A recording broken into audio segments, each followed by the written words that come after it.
Une tonne de CO2 à vendre dans la forêt de Lamat en Meurthe-et-Moselle. Ce sont très exactement 1023 tonnes de CO2 que vous allez pouvoir vous procurer grâce au projet bas carbone délivré par le ministère de la Transition écologique et solidaire. Laura Polis, Sylviana Pev et Olivier Bouillon nous expliquent exactement.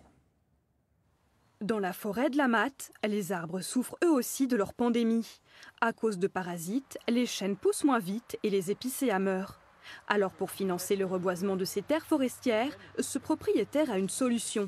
Vendre plus de 1000 tonnes de carbone stockées par ces bois à une entreprise soucieuse de diminuer son empreinte carbone. Plus besoin d'aller en Amazonie ou au Cambodge pour s'acheter une conscience écologique. On peut aider les entreprises à suivre des projets qui sont locaux et qui sont à proximité de leur siège social.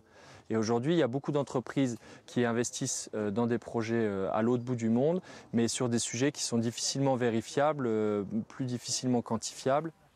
Sur cette parcelle, le propriétaire a déjà investi 12 000 € pour planter des chênes Cécile et des pins Douglas. Mais à cause de la sécheresse, plus de la moitié des jeunes arbres ont péri.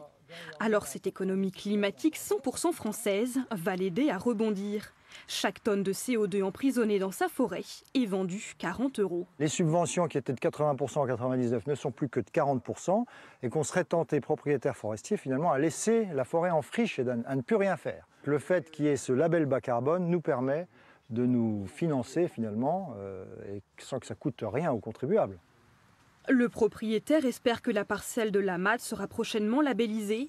Cet été, une de ces parcelles sur la commune d'Aroué a obtenu la qualification bas carbone.